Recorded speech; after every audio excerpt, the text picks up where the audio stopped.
to, we can start digging in. Thank you, everyone, for taking some time out tonight to join our webinar on how to take action to divest the state of Michigan retirement system from Israel bonds. So my name is Ana Martinez-Hume. I'm an organizer with Michigan Divest, and I'm from the Lansing area. I'm also a board member of the Greater Lansing Peace Education Center, and I also organize alongside Lansing for Palestine. I'd like to give my fellow Michigan Divest organizers the opportunity to also introduce themselves, so I'll pass the mic over to Matt.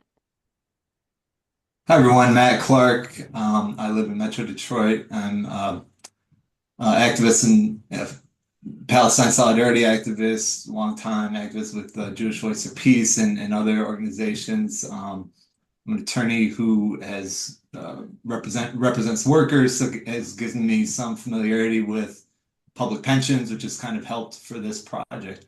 And I'll pass the mic over to Chris. Thanks, Matt. I'm Chris Root. I'm a member of the Justice and Peace team at Edgewood United Church of Christ in East Lansing. And we worked with the Friends meeting, Red Cedar Friends meeting in Lansing to start a Palestine Interfaith Network in December. My background is in the South Africa anti-apartheid movement. I worked during the 1970s and early 80s in Washington, D.C. on national policy issues and a local bank campaign. And then I moved here to Michigan and actually worked on the legislation on the South Africa pension fund divestment.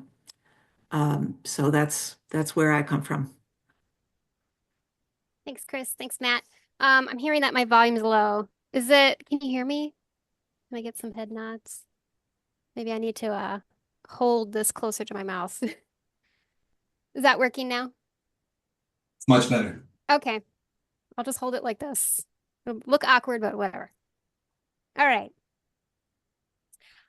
So what is our goal for our time together today? So our hope is that tonight's discussion will help increase your awareness around this statewide Break the Bonds campaign, and that you'll leave feeling knowledgeable and equipped to take action, to get involved, and to get others engaged in this movement. This really demands a statewide audience. So the more public employees and the more organizers and organizations that we can bring into this movement, the better. So thank you for being here. If you're comfortable, please share your name, where in the state you're from, if you know you have a pension in the system, or if you're here as part of an organization or group. You can put that in the chat. All right. Let me hold that back up to my mouth. All right. Is it advancing the slides all right? Did that move? I can't see, so I'm not sure. Yes, it did. Perfect. Okay. So this is the plan for what we're going to cover in our time together. So first I'm going to go over some general housekeeping for this webinar. Then we're going to dive into what is Michigan Divest, what are Break the Bonds campaigns, and what are we demanding? Then we'll dive into looking at what the link is between apartheid and Israel bonds. Then Matt is going to take us into an overview of the state of Michigan retirement system and the investment board. And then we'll go into how to take action, including toolkit materials for how to do this. And then we'll have a Q&A at the very end. So some brief housekeeping rules for this session. This is an anti-oppressive space. Racism, Islamophobia, Zionism, anti-Semitism, and language that is intended to harm others based on their identities will not be tolerated. So those who engage in that will be removed from this meeting. Because this is an open meeting, right now your microphones are muted. If you have questions, please use the chat. It doesn't look like we have a Q&A feature right now, so please throw your questions in the chat. We can try to address those as we're going along, but we'll have opportunity to address questions at the end. You're free to turn your cameras on and off as you wish. You might have noticed that this session is being recorded. So this is for purposes of sharing this information with a wider group of people. All right. So first, we're going to share a little bit about what is Michigan Divest? What are Break the Bonds campaigns? What is our goal? And what demands are we making of the state treasury? So Michigan Divest started as a campaign for the Coalition for a Free Palestine. It's a coalition largely comprised of capital area, so Lansing area-based activists and organizations. We are a diverse network of Michigan residents, current and retired public employees, as well as organizations, unions, faith civic service, and anti-war and women's rights groups. There's several different organizations who have endorsed this campaign, some of whom I can see are here by what's popping up in the chat, so welcome. So Michigan Divest is endorsed by organizers and activists within other organizations and groups around a shared goal. And this being to pressure the State of Michigan Investment Board to divest the State of Michigan retirement system from Israel bonds. So in short, our goal is that Michigan break the bonds and sever ties with apartheid, genocide, and occupation. Now, you've probably heard of Break the Bonds campaigns. Michigan Divest is part of the larger national global Break the Bonds movement.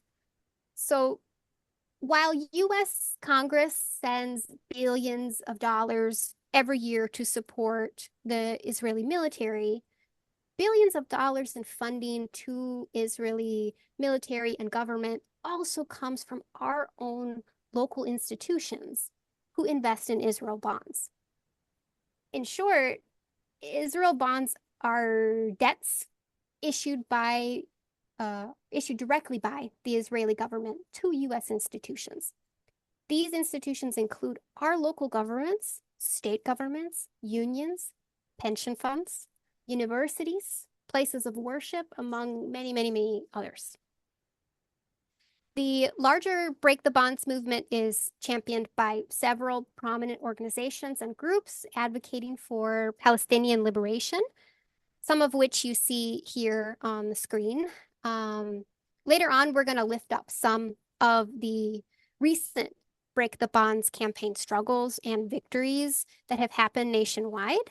We'll also take some time to discuss what exactly are Israel bonds.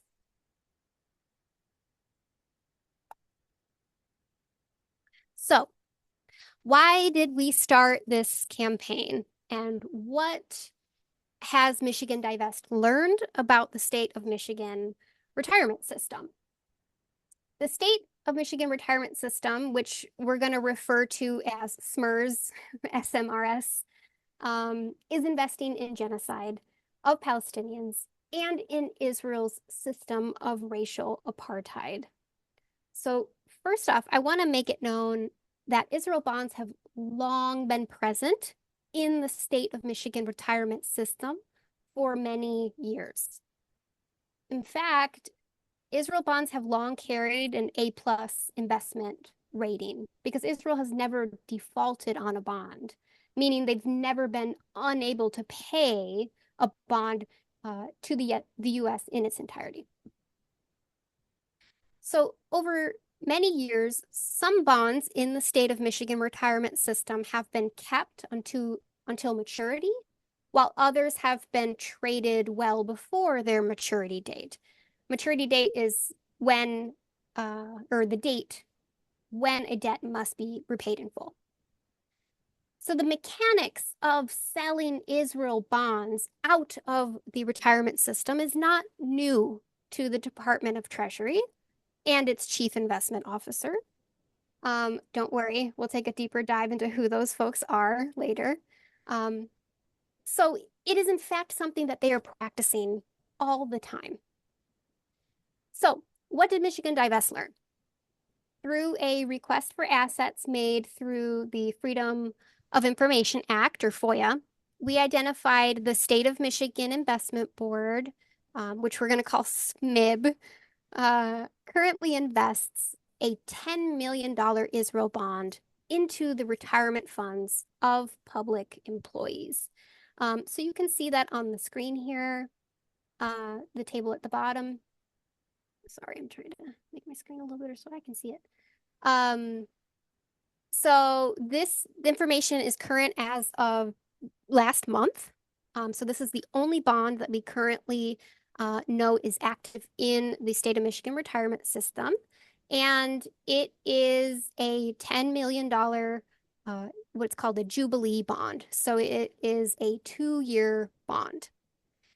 And in this table, you see an issue date and you see a maturity date. So the issue date is the date that it was purchased and entered the system. So that was November 1st, 2023. The maturity date is November 1st of this year. Now, what does this mean? This means that this $10 million bond that is currently in the system was purchased only 1 month into the genocide in Gaza. So when a $5 million Israel bond, which we had previously identified through an additional FOIA, matured in November of 2023, instead of cutting ties, the state invested again in Israel through a $10 million bond. Now, what was happening in November 2023? At that time, the bond was purchased. Over 17,000 Palestinians had been killed.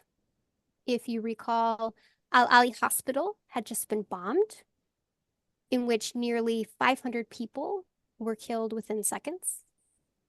Multiple hospitals were being actively besieged. Northern Gaza was being ethnically cleansed. And this was also the same month in which we all bore witness to 4 newborn infants who were left to starve and die alone in an ICU, among countless other atrocities. Now, despite such human rights abuses playing out on a world stage, on behalf of Michigan public employees, teachers, and the whole state, the investment board invested taxpayer funds in the ongoing genocide. So what are we demanding? Michigan Divest, including Michigan residents, public employees, and retirees, are demanding that the State of Michigan Investment Board commit to the following. So what you see on the screen here. So an immediate halt to investing in Israel bonds and the non-renewal of bonds upon maturity, and divestment from all current Israel bond holdings.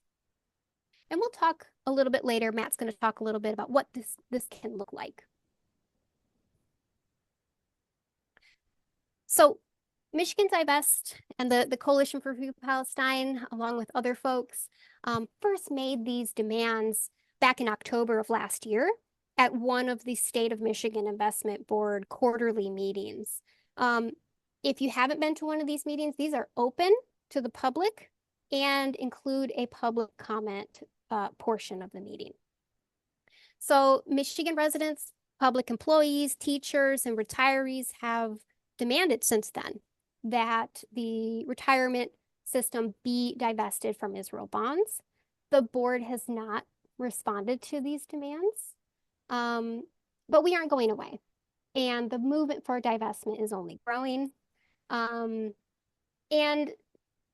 they cannot ignore the people of Michigan who are saying that they refuse to see their retirement and tax dollars fund a genocide and ongoing apartheid and occupation. So with that, I'm going to pass the mic over to Chris, who's going to briefly share with us about the system of racial apartheid and Israel bonds so that we have a shared understanding about how Israel bonds, like the one that's in the state of Michigan retirement system, maintains apartheid. Chris, you want to take it from here? Yeah, thanks, Anna. You can move to the next slide. Anna painted a vivid picture of the genocide that was underway when um, the state of Michigan bought the latest bond, the $10 million bond that we're aware of now. I want to say a little bit more about the politics of the particular demand that we're making about Israel and about the government bonds in particular, and why we are framing that in terms of apartheid. Um, even well, one aspect of this is that the boycott, divestment, and sanctions movement, BDS, is 20 years old now. It was started by a group of Palestinian civil society organizations as a way of um, enabling those of us outside of Israel in countries where our governments provide a lot of support to the Israeli government to raise the issues of our government support and our complicity in that support. So this has been going on for a long time. And, if the temporary ceasefire were to hold, if miraculously the genocide ended tomorrow, there would still be the system of apartheid. There would still be the lack of self-determination for the Palestinian people. And it's important for us to hold on to these more systemic issues that are our concern, that it's not something that will be swept away easily. These are systematic problems. So next, the UN Apartheid Convention defined apartheid, as you can see here, as the crime against humanity that is perpetrated when particularly serious crimes of civil rights violation, human rights violations are committed with the purpose of establishing and maintaining a system of domination by one racial group over another and systematically oppressing them. So this is a statement from international law. It is not a political view of, folks from different political persuasions. This is a decision made in terms of international law. Next slide. It's important that there's been a growing consensus about Israel fitting this international legal definition of a system of apartheid, and that in 2021, the Human Rights Watch organization published an important report concluding that Israel was conducting apartheid. And Amnesty International also produced a second major report the following year, explaining how Israel's policies constitute apartheid in the 1948 borders, in Gaza, and in the West Bank and East Jerusalem. You can move to the next slide. I'm not going to describe all the elements of apartheid, but I think one starts with the issues of land and the issues of removal of people from land. And these two maps give a sense of how dispersed the land that Palestinians are in has become. And even more recently, the little red dots in the map to the right are illegal settlements and outposts in the West Bank. This is as of 2020, and there have been many more since then. So it's a sort of visual representation that of the domination of the Israeli government of the Palestinian people. It does not show the Nakba. It does not show the removals of people. It does not show the demolition of Palestinian homes and infrastructure, but that is part of this same system.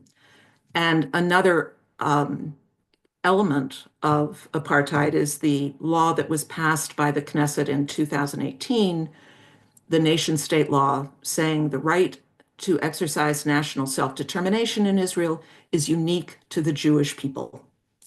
Next slide. And that brings us to a significant decision of the International Court of Justice just last July that declared that Israel's occupation of the Gaza Strip and the West Bank is unlawful. And that one of the reasons it is unlawful is the acquiring of territory by force, and another is the impeding the right of self-determination. So there will not be a solution. There will not be an end to domination of Palestinians without the end of apartheid and without self-determination. That's what we are working toward by this campaign and the many others going on internationally. Next slide. So how do the Israeli bonds fit into this? These are government bonds issued by the State of Israel for that are unrestricted in their purpose. The Israeli government started selling these bonds in 1950 and have continued to seek financial and political support using this as one instrument. And so it provides, concrete financial assistance and also a sort of political indication of support. And it makes us complicit if we are buying bonds and getting the interest on the bonds. It makes us complicit in the system for which they're being used. Next slide. The selling of bonds by the Israeli government really went into overdrive in October of 2023. These are some images from the website where they advertise these bonds. You can see that it was directly linked. Their call for support by purchasing bonds was directly linked to their being at war in Gaza. And so we need to understand that that's what holding the bonds represents. Next slide. So the Israeli government has sold at least $8 billion in bonds since the attacks on Gaza. And that is an unprecedented amount in that period of time. There are a number of states, especially Florida and Ohio, that have purchased a lot of bonds, in the hundreds of millions. And there are long-term political relationships between Israeli government people and people in those governments that keeps those funds flowing. Michigan is not in that same category. As Anna mentioned, there have been Israeli bonds purchased and held by the pension system for many years, but never in anything like that kind of quantity. And what we know of now is just a single $10 million bond. So it has the same meaning as any other Israeli government bond, but it should be, we can make an argument that it's easier to get rid of, that it would have no negative consequences for people in Michigan to sell that bond. It's a very small amount. So we should be able to take the step to cut that link to the Israeli government. And now that takes us to Matt for the next section. Thanks, Chris and Anna. You can go to the next slide. I'll talk a little bit about the system, the State of Michigan retirement system, as well as the State of Michigan Investment Board. These are kind of agencies that don't get a lot of attention, and they've existed for a while without.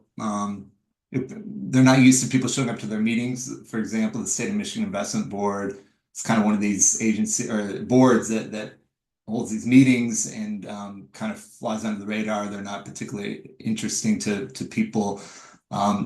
So the State of Michigan retirement system is basically a retirement, well, it's a retirement system for hundreds of thousands of employees in the state of Michigan. Before we go into the sort of component parts, to look at the system in the context of what are called defined benefit pension plans and how those have been kind of whittled away over several decades into what are called defined contribution pension plans, which are less generous. And the sort of old school defined benefit plan, it's more generous to employees.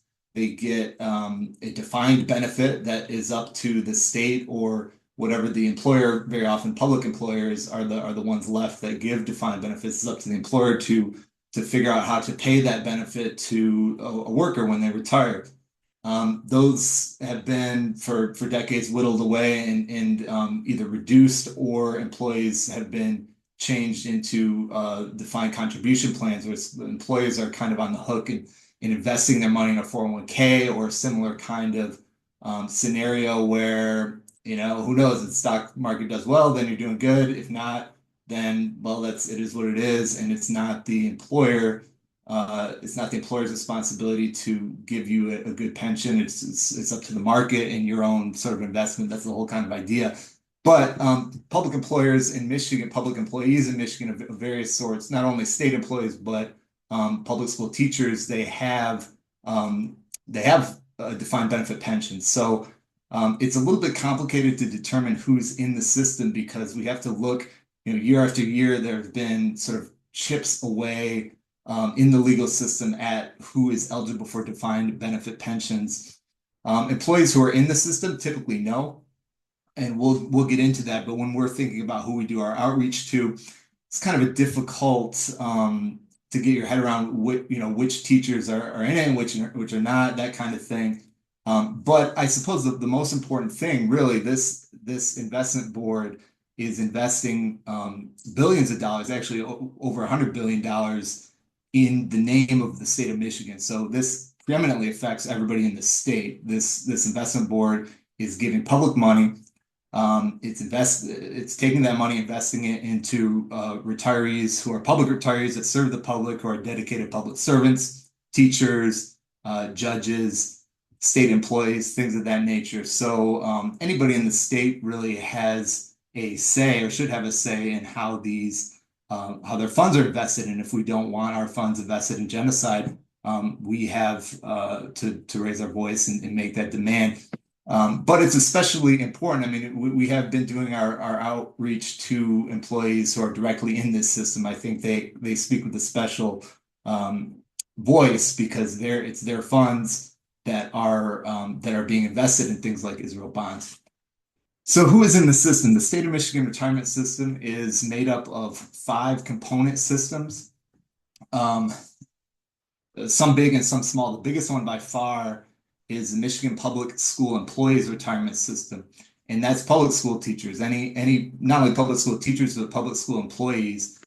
Anybody who works for a public school in the state has the option to choose a pension component in their retirement. And if you have a pension component, you are in the Michigan Public School Employees Retirement System.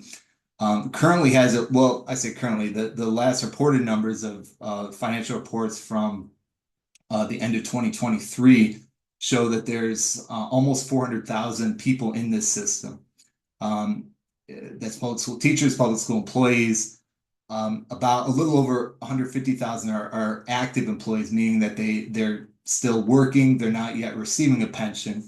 And the rest of them are either they're no longer working and are going to qualify for a pension once certain conditions are met, or the inactive members more typically are already receiving the pension, so they're retirees or spouses of retirees, that kind of thing. The second largest component system is what's called the SERS, the Michigan State Employees Retirement System. These are state employees. You know what, before I get to the state employees, we'll get into who in the public school employee retirement system is covered later. That's probably the most complicated to sort of go through who is in it, who is not. So because that's a particularly complicated one, we'll get to that in a slide or two. But the state of Michigan retirement system, These are state employees. In fact, most of them are former state employees because Michigan's retirement system moved away from defined benefit system in 1997. So it's only employees who started before that switch. So they have about almost 70,000 people in that system. And of that 70,000, almost exclusively are retirees. A little over 4,000 are active state employees, and everybody else is a retiree. So we've been in contact with retiree organizations in particular, because that's the constituency within state employees that are most affected.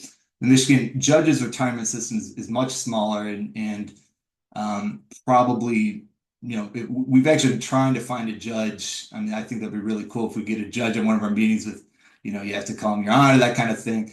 But we haven't found any, probably mostly because the Michigan judges retirement system basically closed off in 1997. It's state judges too. Within the state system, federal judges are in a completely separate thing. And there's only 548 members in that system, 30 active members of the judges retirement system. The Michigan State Police retirement system is also included, and they're a little over 5,000 people in that system total, of whom are about 1,600 active employees. Those are state troopers and sergeants. There's what's called a pension plus, which is the current setup for that system, which is kind of a hybrid between defined contribution plans and defined benefit plan. In those employees who are current state troopers are typically, unless they choose otherwise, they have the option, which is an option that's usually chosen in the pension plus system, which means that they're in the state retirement system. Of course, state police, I don't know if there's going to be a lot of pro-Palestine people in that category, but in any event, there's also the Michigan military retirement provisions, which is State Defense Forces, Michigan National Guard. It's a pretty large group, about 18,000, a little over 17,000 people. And those are people who are retired. Well, typically retired. You have to be at least 55 years old and 19 and a half years of service. There are about 10,000 active people in that 17,000 number. The rest of them retired.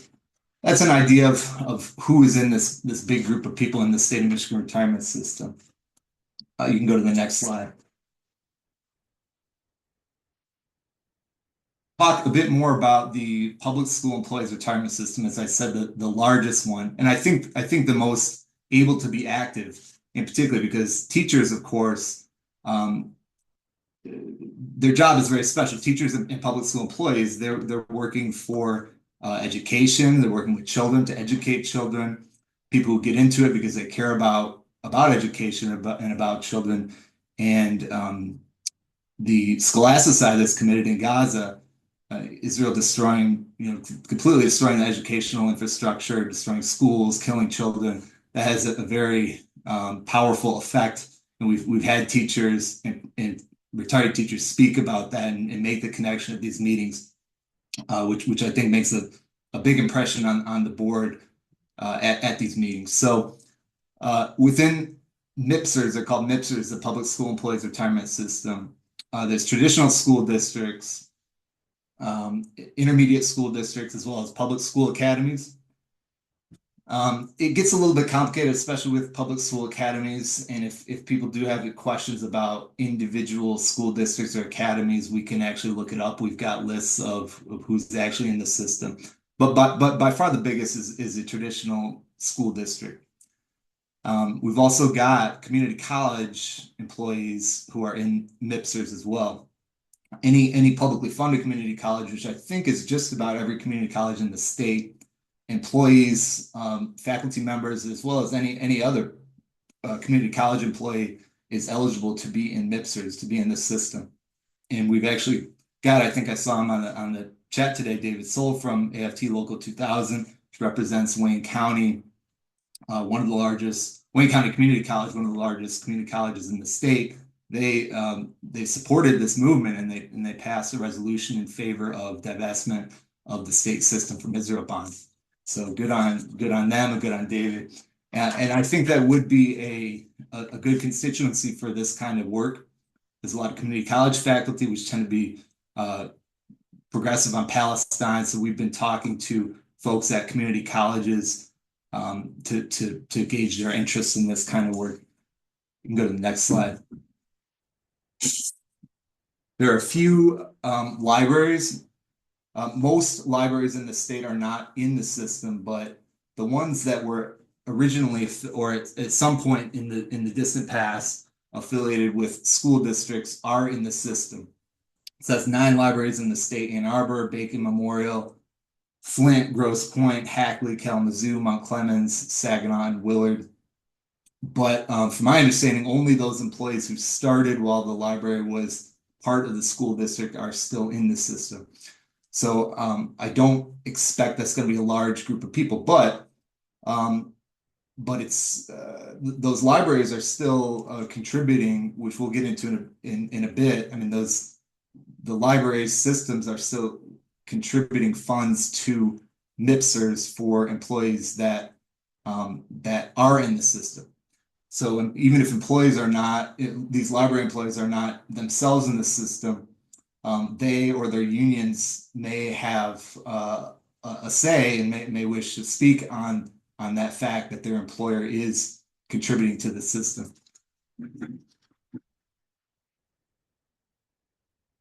So of those employees, those who elected to receive a pension component in their retirement are in MIPSers. Not all employees do that, but they have the option. We'll get a bit more into those details later on. Go to the next slide. In addition to community colleges, there's also some colleges, some universities in the state that are part of MIPSers, and that their employees that in the past were part of MIPSers. It's kind of interesting how some universities got in there and some didn't. Long story that I won't get too much into, but the universities that are part of MIPSers: Central Michigan, Eastern, Ferris State, Lake Superior State, Michigan Tech, Northern Michigan University, and Western Michigan. They are no longer, employees are no longer eligible to be in MIPSers. Only employees who started before the 1st of January of 1996 are eligible. However, there's still important connections that we can make. Those universities are still contributing millions of dollars every year for the employees that are in the MIPSer system, and that those millions of dollars are money that is tuition money that's paid by students, value created by the current faculty, even if they're not in MIPSers. That some of that money is going into the system. It can be invested in Israel bonds. So I think there's still an important connection. If student groups, for example, or faculty organizations wanted to put out a statement or wanted to support divestment, they would have a particular interest and a particular voice in that demand. You go to the next slide.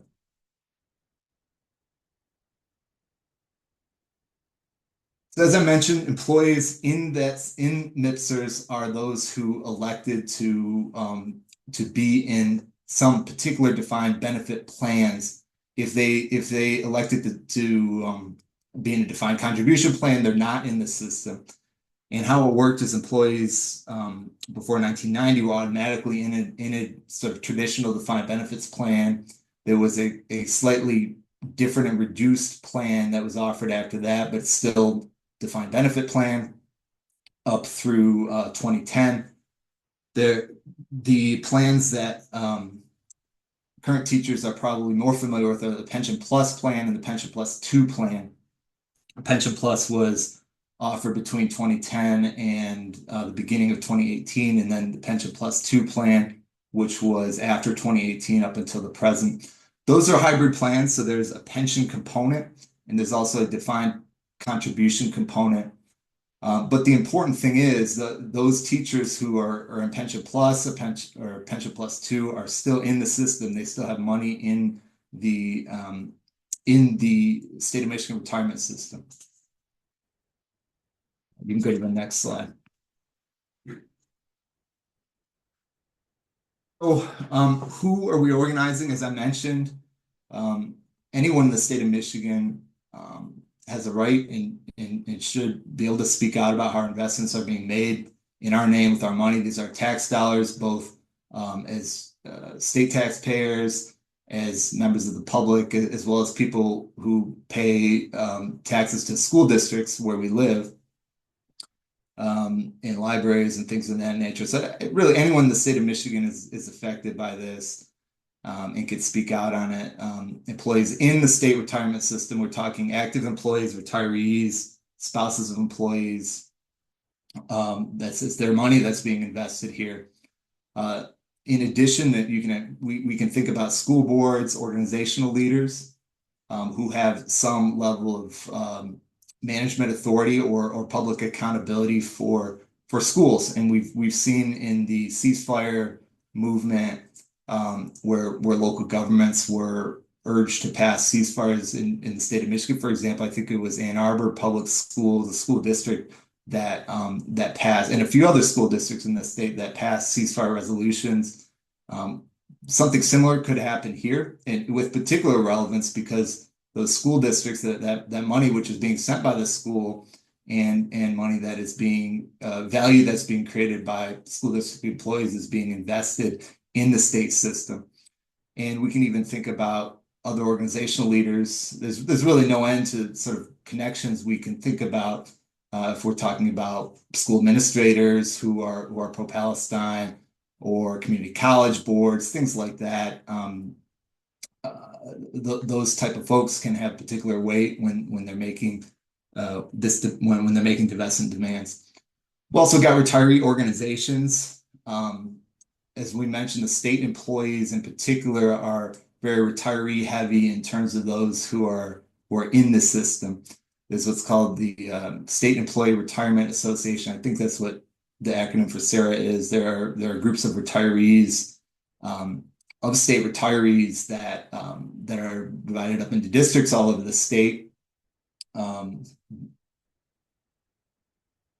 Organizations of people who are whose pensions are in the system, as well as unions. I mean, within the UAW and other unions, there are particular retiree committees or retiree organizations, in addition to just the general union that we've been reaching out to and trying to get interest in this project. You can go to the next slide.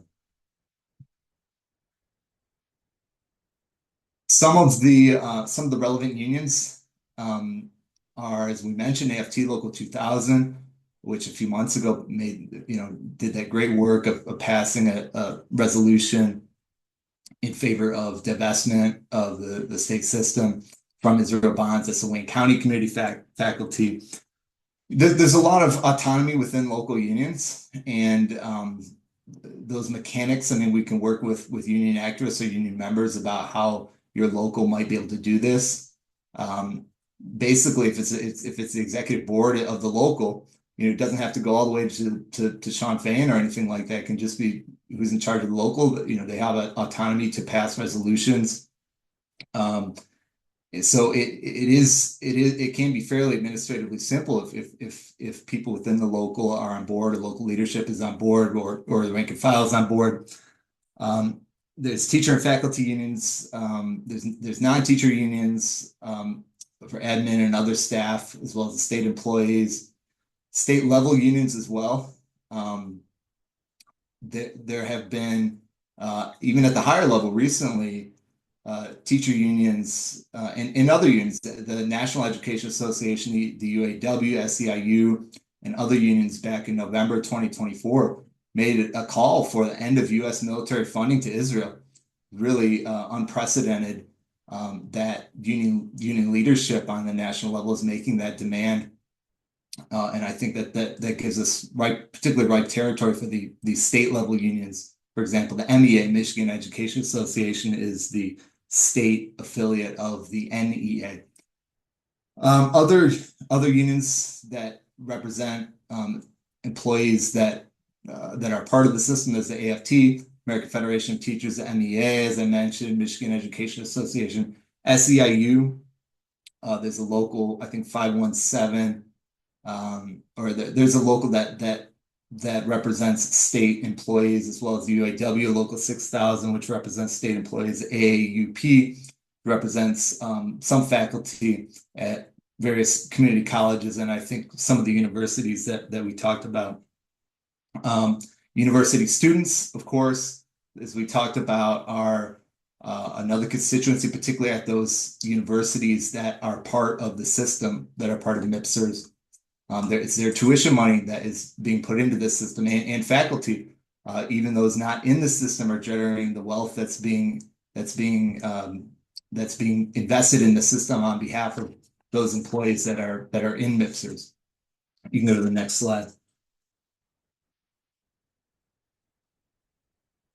So the State of Michigan Investment Board, we haven't talked too much about them. They're a 5-member board that controls the funds from an investment standpoint in the state retirement system. They're the ones that make the investment decisions. There are 5 members, 2 of them what are called ex officio, who are by default of their position members of the board. That's the state treasurer, Rachel Eubanks, the state budget director, Jennifer Flood. And then there are 3 folks who are not formal government officials, but they are appointed by the governor. That's currently Denise Illich, as folks probably know, who is on the U of M Board of Regents. Reginald Sanders and Dina Richard. You can go to the next slide. The State Investment Board is housed within the Michigan Department of Treasury. The board holds quarterly public meetings. The next one is April 2nd. In addition to those 5 members that are on the board, there's also an important player in this thing called the Chief Investment Officer, John Bradigam, and he makes other investment decisions that aren't big enough from a financial standpoint to require board approval. The State Investment Board is the investment fiduciary and custodian of the whole retirement system. They don't handle other administrative tasks. Like, for example, teachers are probably much more familiar with the Office of Retirement Services. They're kind of the face of talking to teachers about their retirement, about how their retirement works, how much they're going to get, that kind of thing. And there's not a whole lot of interface with employees directly to the investment board, because the investment board makes those investment decisions, but not the sort of administrative day-to-day tasks that most employees interact with. And the Office of Retirement Services, they don't know much about, and they don't have any reason to know much about investments. They're not even part of the Department of Treasury. They're Department of Technology Management and Budget. You can go to the next slide. The State of Investment Board, although they're kind of routine and not particularly interesting in many ways in terms of what they do, they're very familiar with divestment, and they practice divestment. They have divestment policies against Russia, Belarus, Iran, North Korea, and Syria. Most of those divestment policies are by statute, meaning the legislature, either the state or federal or both, have required them to divest from most of these countries for reasons that I think probably we can all imagine. However, they do have the board, this 5-member board has the independent authority to enact divestment policies, and they did so against Russia and Belarus in 2022, immediately after Russia's invasion. They held an emergency meeting. This is at the governor's urging. They held an emergency meeting. They passed a divestment resolution, which is permanently now part of their policy. And they said back in March of 2022, quote, "Today, the board has decided this action is more than the right thing to do. Any state assets that could be used to support and prolong Russia's war against Ukraine runs contrary to the purpose of providing benefits to individuals who dedicate their professional lives to public service. Obviously, we can make connections to what's going on in Palestine, what's going on in Gaza, and the need to divest from genocide, from Israel's crimes against humanity that runs contrary to the purpose of providing benefits, speaks on behalf of the state, speaks on behalf of what we're supporting, what we're funding as members of the public. So the board can pass a divestment resolution. That's exactly what we've been demanding they do. And all it requires is a majority of those 5 board members to support it. They have not been willing to meet with us. You know, we're more than willing to work out specific divestment language, that kind of thing. But another important aspect of this is, for example, the $10 million investment in the Israel bond is small enough. It's less than 1% of the total state retirement system assets, where the chief investment officer can decide not to reinvest upon maturity. Doesn't actually even need board approval. And we'll talk a bit more about that as we go to the next slide. This kind of gets into some of the other struggles and victories over this issue. As Anna mentioned, the Israel Bonds divestment movement is happening all over the country in many different forms. And there's some really important struggles and victories that have happened.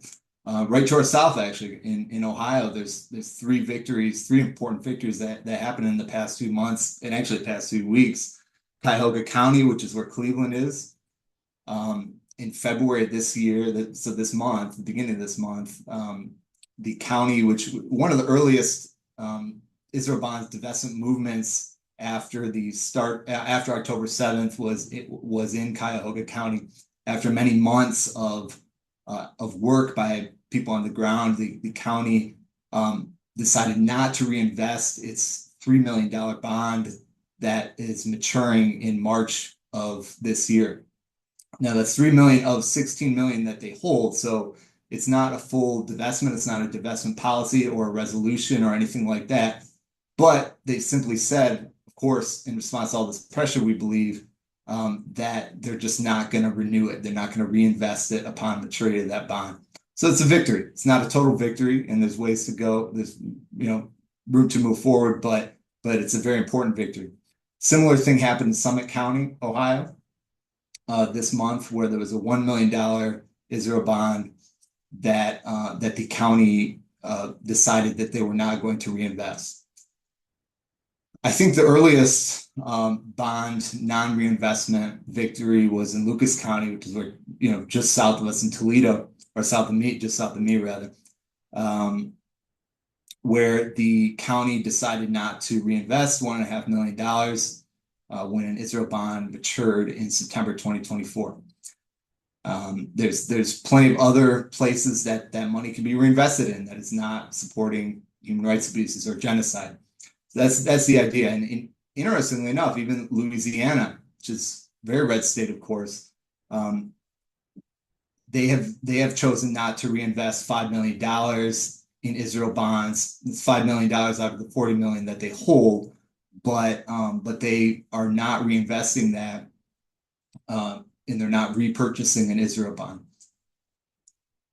So that does, I think, inform us. We're making a demand for a full divestment policy, but this bond matures in November this year, and this is the only one that they hold right now. At various points, they've held other Israel bonds, but this is the single, and I think the largest that we've seen in the 5 years of records that we have by far is the one that they purchased in November 2023, and that matures in November.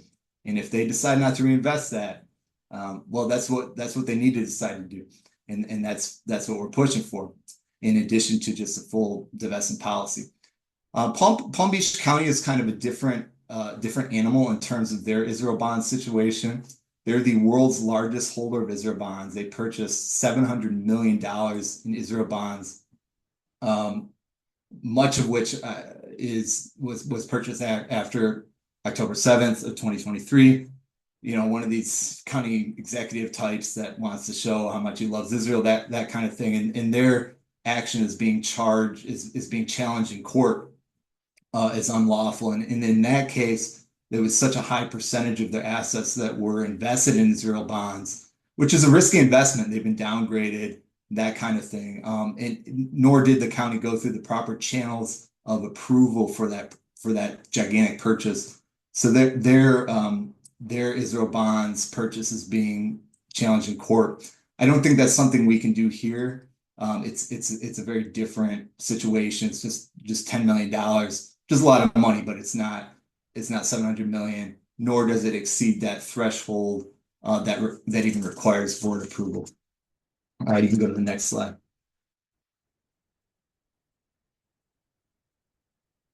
Some final points that typically get raised and questions that typically get raised is people want to know where else in Michigan are there Israel bonds? Is my local government, is my city, my county have it? These are all great questions.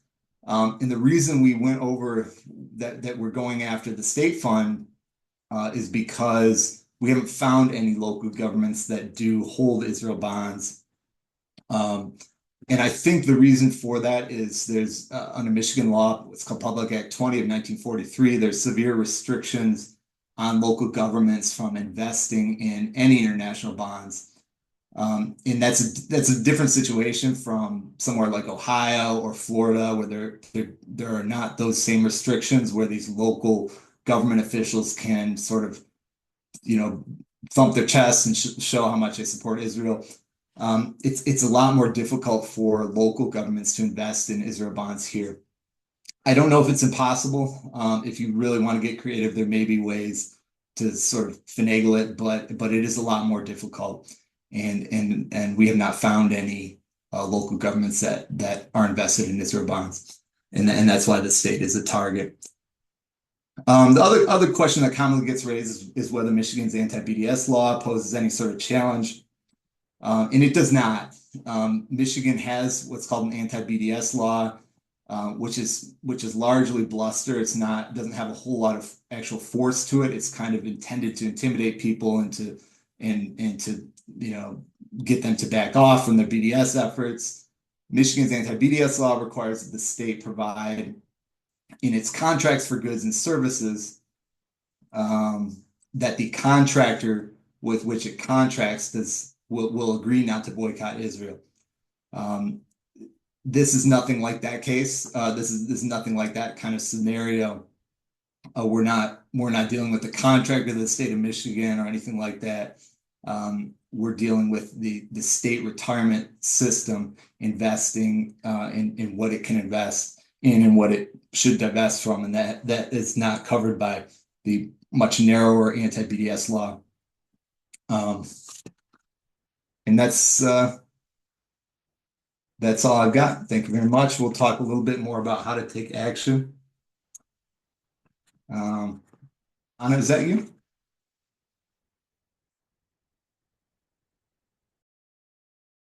Sorry, I'm trying to unmute myself. There we go.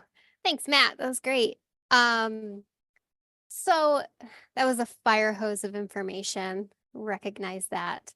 But now we want to move into how can we take action? How can we take action to divest the state of Michigan retirement system from these bonds? So I'm just going to go over some of the ways in which you can plug into this and support the campaign, and this kind of local break the bonds movement.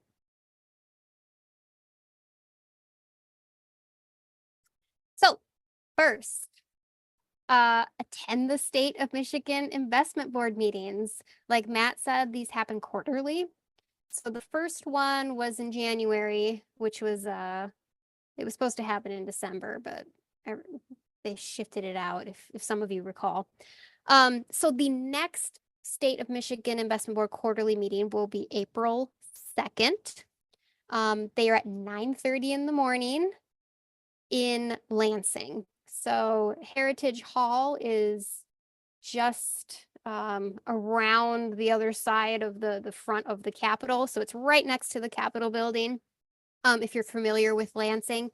But you don't have to come to Lansing to attend the quarterly meeting. If you have to travel far to get here, you can attend virtually.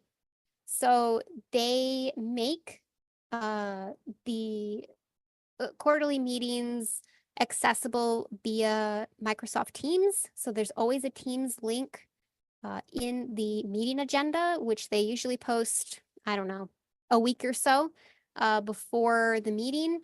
There's a handy link here. It's just a shortened link to the Treasury website where you'll see the updated link to attend virtually, should you want to do it that way. When you come to these meetings, pack the room, bring allies, bring friends who have pensions in the system. Wear something visual to show your support. And most importantly, speak during public comment. Public comment is at the end of every meeting, and everyone gets 5 minutes to speak, either in person or virtual. They usually let all the in-person folks speak first, and then they transition to the folks who are online. So who should speak? Anyone. If you are a person with a pension in the state of Michigan retirement system, we especially would encourage you to make your voice heard during these meetings. Why it's important for you to not have your pensions investing in genocide and apartheid. I did want to mention, I mentioned it to someone else in the chat, but we will be making these slides available. And so all the links on here, you'll be able to click to them. And a little bit later, I'm going to talk about our toolkit where you can also access a lot of this stuff. Okay. Another way you can take action, contact the State of Michigan Investment Board. So you can call and leave a message for the entire board. The number here is on the screen. You can email the treasurer. We don't have all of the board members' emails. They don't post it anywhere, but you can email the State of Michigan Treasurer, Rachel Eubanks. Let them know why it's important to you as a Michigan resident, as a taxpayer, a public employee or retiree, as a teacher. Why is it important to you that the retirement system be divested from these bonds? If you call, you will likely be leaving an email, or sorry, a voicemail. We've created call and email scripts, which is at the link here. You can adapt to send your own message to the board, but try to make it easy for folks to feel confident in contacting them. So all the materials, including these scripts, will be found in our Michigan Divest campaign toolkit, which I will share in just a second. So the other way that you can take action is to pass a resolution in support of divestment. Are you part of a public employee or a teachers union? Do you know folks who are in unions? Encourage them to pass a resolution in support of divesting the state of Michigan retirement system or MIPSers from these bonds. Like Matt had mentioned earlier, AFT Local 2000, which represents Wayne Community College, recently passed a resolution to divest MIPSers from Israel bonds. That's the example here you see on the left. It's real simple. In our toolkit, you can have access to this example draft from AFT Local 2000. So this passed last September. You can use this language as an example for your own resolutions. So fourth way you can take action, endorse the demands. If you haven't already, we've been circulating a petition where Michigan residents can easily sign on as an individual on behalf of an organization, a group, or a union in support of the demands. Let me put that here in the chat. So please fill that out if you haven't. Did that not link? Sorry, I don't know why that looks all weird. You can pop that into your browser. So on the left here, you can see all the current endorsing organizations from across the state. This is growing every day. If your organization isn't on here, and this is a movement that you care about and you support, encourage them to sign on and endorse the campaign. You can also scan this QR code if you want and sign on. Oh, thanks, Chris, for putting the link back in the chat. I don't know why mine didn't work. So another way to take action is to spread awareness. Help us grow this movement. Share about the campaign in your community, especially with the groups who are kind of listed here. So public employees and retirees, state employees and retirees, teachers, community college staff, public employees and teacher unions, and other organizations and groups that you're a part of. If you are connected to any of the universities in the system, which Matt had mentioned earlier, connect with staff at those universities, the teachers' unions there, the students there, the faculty and staff. Connect with staff at public schools and community colleges who are in the system. We know that almost all community colleges are in the system. So we have flyers and things that you can use to help spread awareness in our toolkit. I promise I'll get to the toolkit. And we're constantly updating that so you can access those things and use them to feel confident in talking about this campaign with others. Lastly, you can get involved.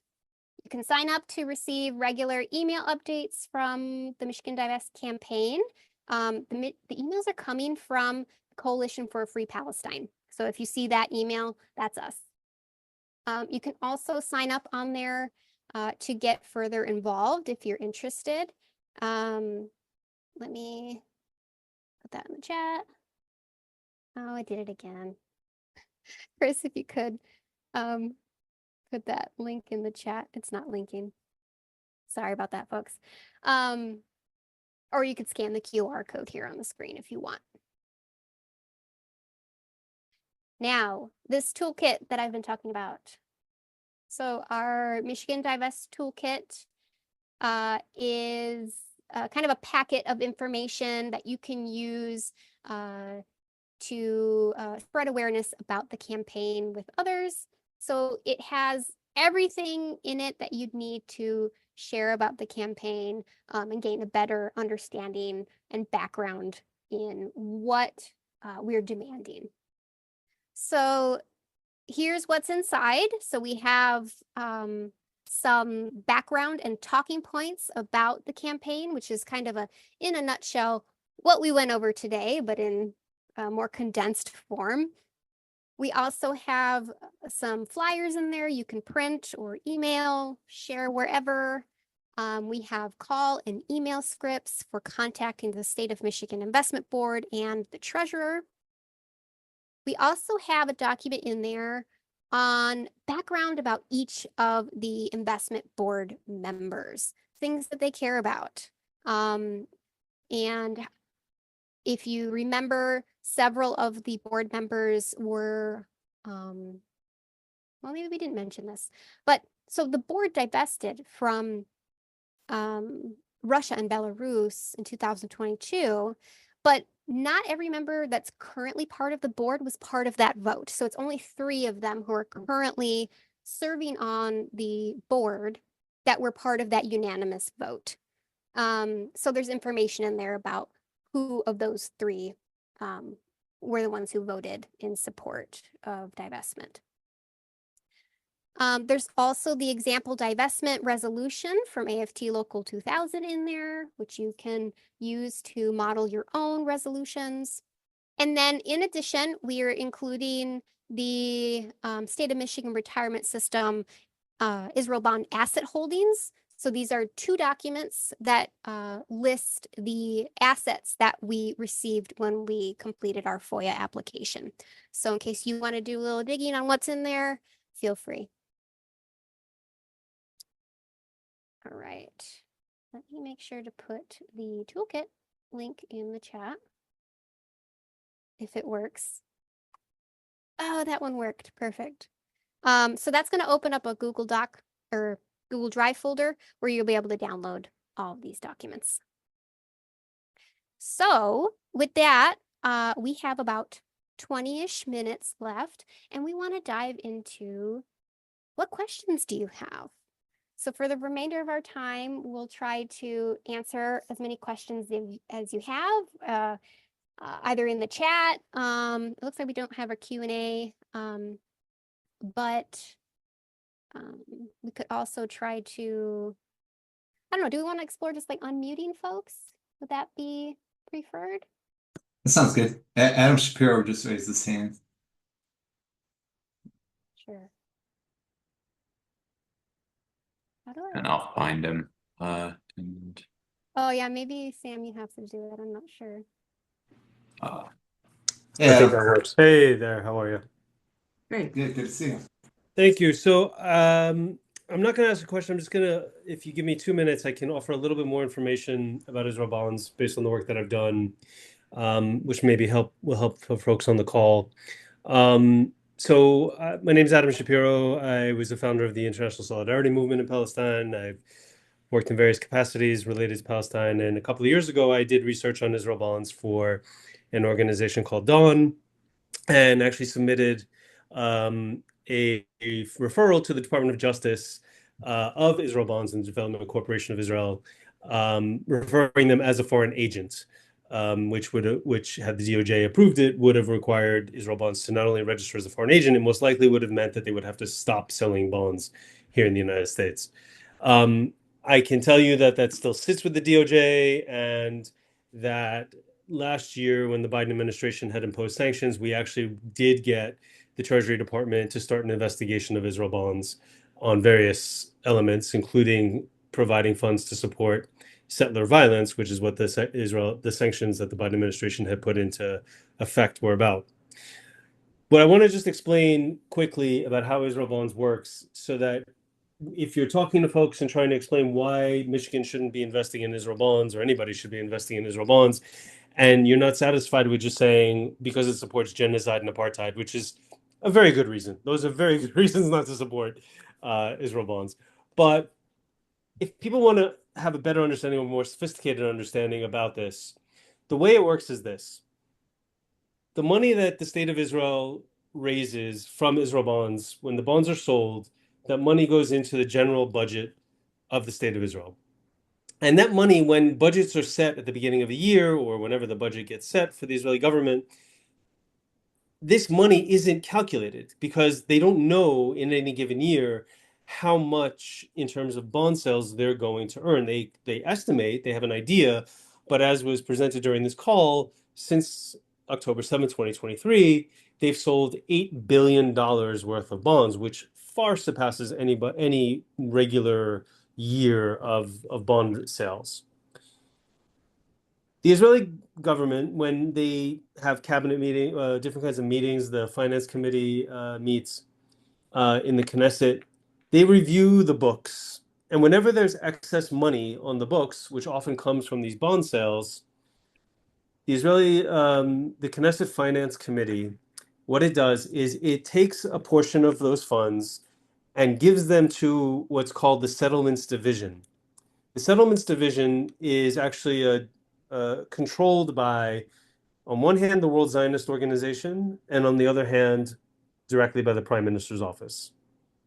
The Settlements Division, and this has been well documented by B'Tselem and other Israeli human rights organizations, and by the two deputy attorney generals in Israel who investigated these practices, once during the prime ministership of Ariel Sharon, and the second time about 8 years ago, looking for corruption. In both cases, they found corruption.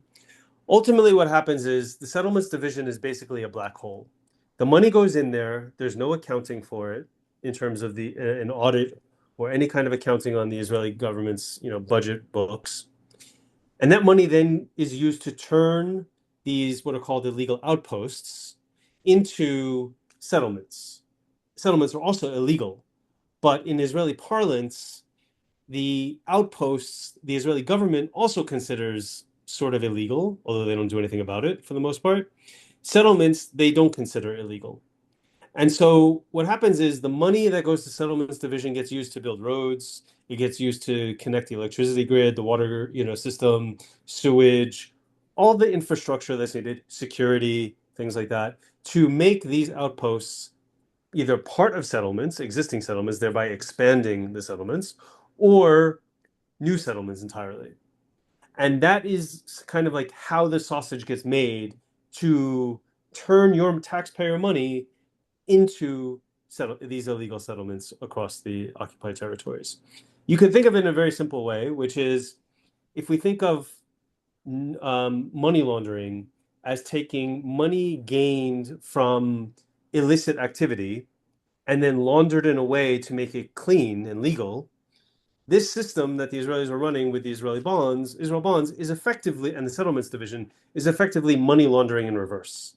It's taking taxpayer money given to a government and then using it for an illegal outcome. And so it's in effect the opposite. It's dirtying clean money.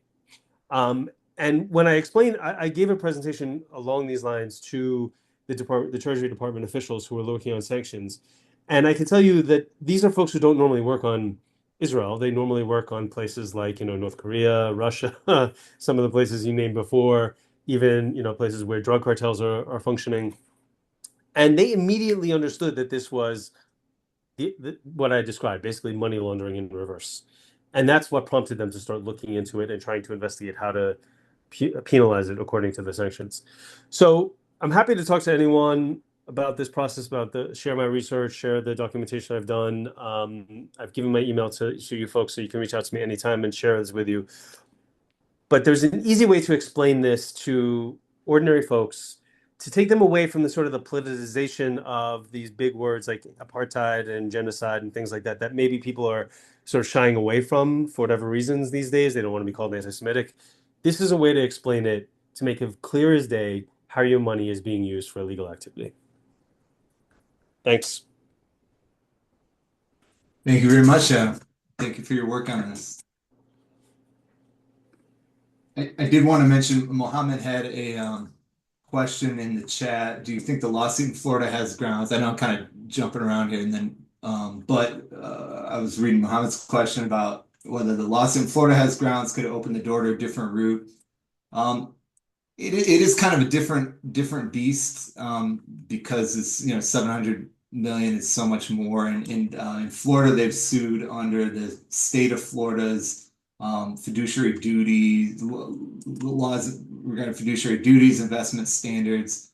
And I did check the state retirement systems and the state board's investment standards, and I don't think there's any issues with that. Now, Israel bonds have been downgraded and are probably not investment grade, but the state investment board rules do not require it to be investment graded. It will actually allows you to even invest in non-investment grade things. So yeah, keeping an eye out for it, but it is I don't know if it's going to help us too much here. Good question though. So I see a Joshua Feinstein on his hand up. I'm gonna unmute him. Okay. Question. Thank you. And also a shout out to Adam. That was a very good explanation about in terms of approaching it from a very factual point of view instead of a moral angle. Matt, you and I have spoken in the past. First of all, first thing, great work that everyone's doing. I mean, thank you, everyone. It's really, really good. In terms of being successful, have we done an analysis of what the investment grade of all the other instruments are in the portfolios? The reason I ask is because, as Matt had mentioned several times, and for good reason, with the ratings firms having downgraded across the board the Israeli debt to S&P had an A plus, now it says an A. The most important thing is the outlook for the instrument is negative. Because the outlook is the instrument is negative, we no longer. I know this is a fight for humanity and a fight for what's wrong and what's right, and we should continue along that track. But the real way to, I think, get success here is If we look at the other instruments, we see that clearly they're not of a negative sentiment and they're investment grade. Then there's actually a logical case for what's what's correct from a fiduciary sense. If I'm in charge of the investments for my county, I don't want to invest in something that is not investment grade. And that's not, again, that takes it away from a moral argument. It's just a matter of, as a practitioner, that just makes good sense. So one is a question of, have we done that analysis on the other instruments in the portfolio to confirm that? Because I bet you dollars to donuts, the Israeli bonds are the only ones with that have been downgraded, the only ones with a negative outlook. At which point, again, you may have a very good case to make from a non-moralistic point of view. Matt, Matt, you and I have discussed that in the past, but and Anna, it's nice to meet you, by the way, Chris. Nice to meet you. Any feedback on that or any comment on that? We'd love to get your help on that. Yeah, I mean, we haven't done that kind of analysis, but let's talk about it offline for Okay. sure. All right, I'll take it offline with you in terms of who's because we'd probably need one or two people to actually do the digging.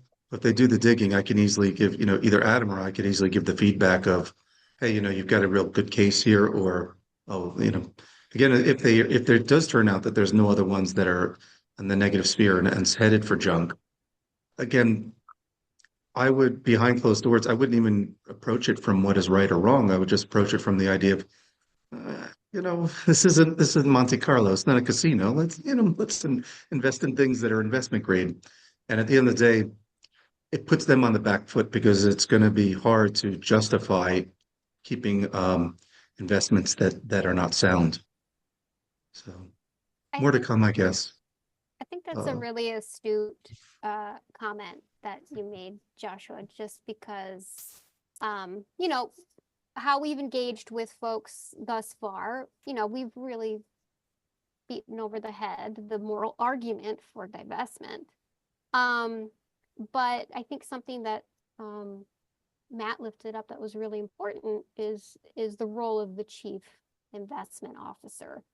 And this is the type of argument that you're exactly talking about that speaks his language.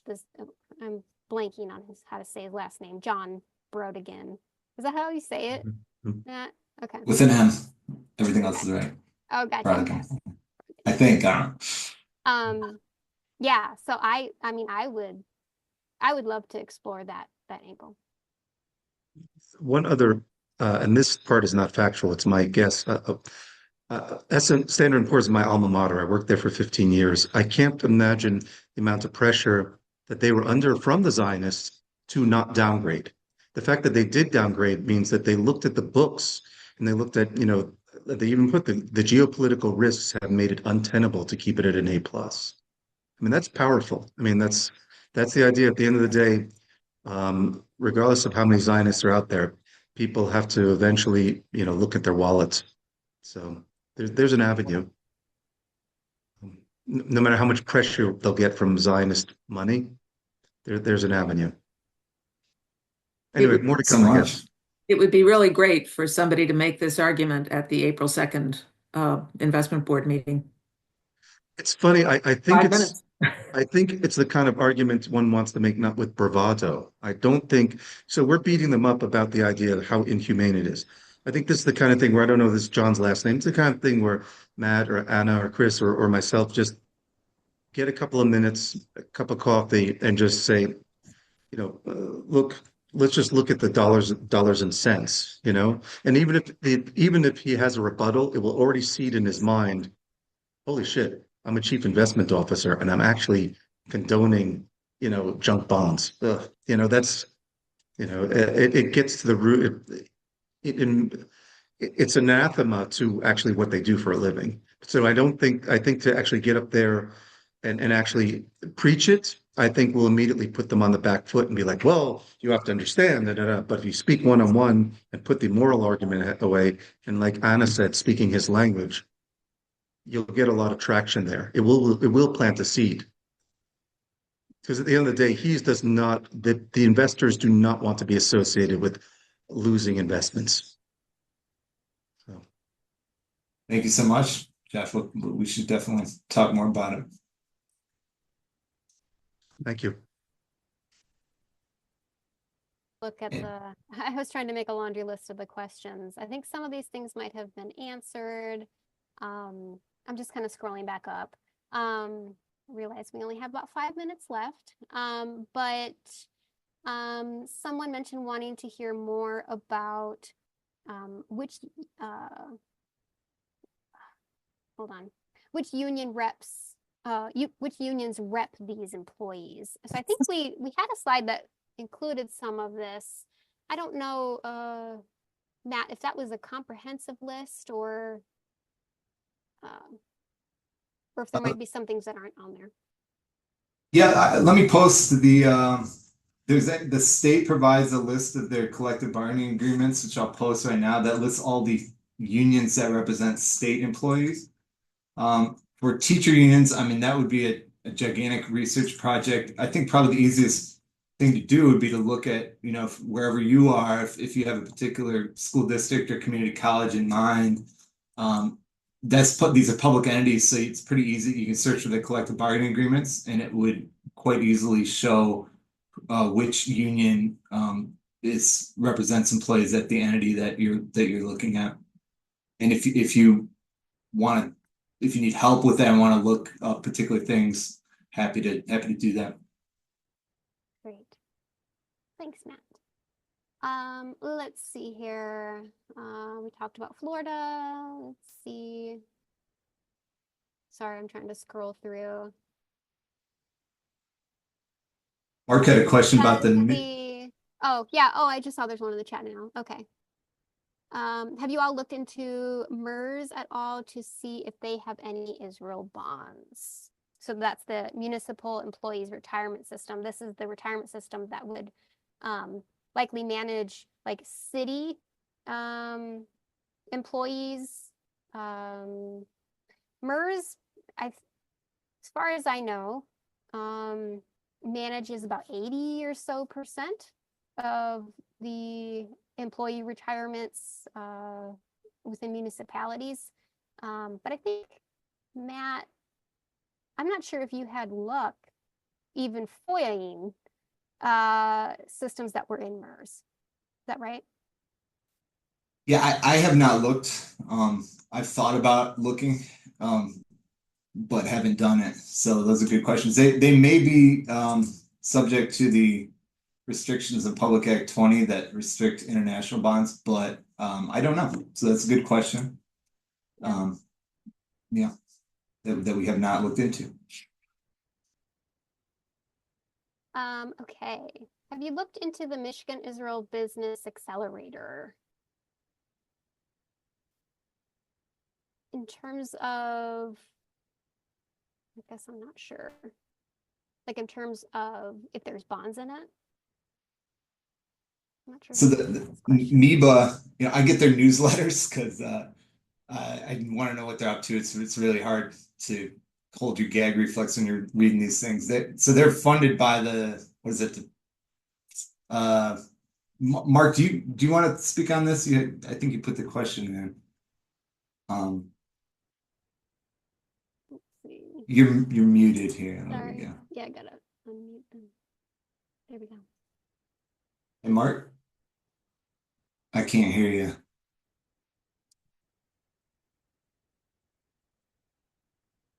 No, I don't think it's gonna. Yeah, well, if we can start hearing you, we'll have a conversation. There are groups and there are people who have looked into it. That's not the focus of our group, but we're, Michigan Divest, the idea is pretty broad, and we're open to all sorts of divestment efforts. We're working on one at a time at the moment, but that's a very good target, I think. Not one that we as an organization have done a lot of deep research on. They provide assistance and all sorts of benefits to help encourage Israeli businesses to come to Michigan. It's pretty horrible stuff. But yeah, we haven't dug into that. At least So one aspect of that is that there are Michigan tax dollars that go into that fund. It's partially funded by donations and partially funded by tax dollars. And one day I was browsing through it. I was curious about it. And the primary source of the state funding is from Indian casino gambling revenues and the taxes they earn on that. And so it seems like that would be an opportunity to work with the Native American community and say, hey, did you know that the Native people of Palestine are being, impacted by these tax dollars? So for folks who aren't familiar with it, almost every state in the country has an organization like this, and it's meant to build business relationships with Israeli companies. And so I think it's something to look at, maybe not now because you've got your focus, but something in the future. Great point. Yeah, certainly. I have another question here. I realize we're already over time, but if anyone wants to hang on, feel free. If you have to sign off, thanks for being here. Does the investment board have any policy that addresses socially or environmentally responsible investment values? Not that I know of. Yeah, I posted the language there. They Did do you? have it in their policy.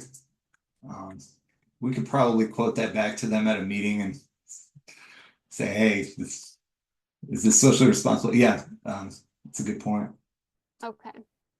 Great. Thanks for that, Matt. Hold on, let me scroll through my list here, make sure I'm not missing anyone. I think that was it. Joshua, do you still have your hand raised, or is that just from before? Okay, great. Okay. Well, I don't see any other questions coming through. I just want to say thank you all for spending your Thursday night with us, learning a little bit more about the state of Michigan investment system and these bonds and how to get involved. We will follow up with everyone so that you have access to all of the links. I know there was a ton of links. So you have access to the toolkit. We'll also be sharing out these slides with everyone. If you aren't already on our email list, I think Chris put it back in the chat. I did. Please fill that out so that we have your email, because we don't have emails from when you registered for today's session. So if you want those resources in your email inbox, please fill that out. And then we'll also be sharing the recording at some point when we get that all cleaned up. So thank you all again, and have a wonderful night. Thanks, everyone. Thank you, everybody. We'll see you in April.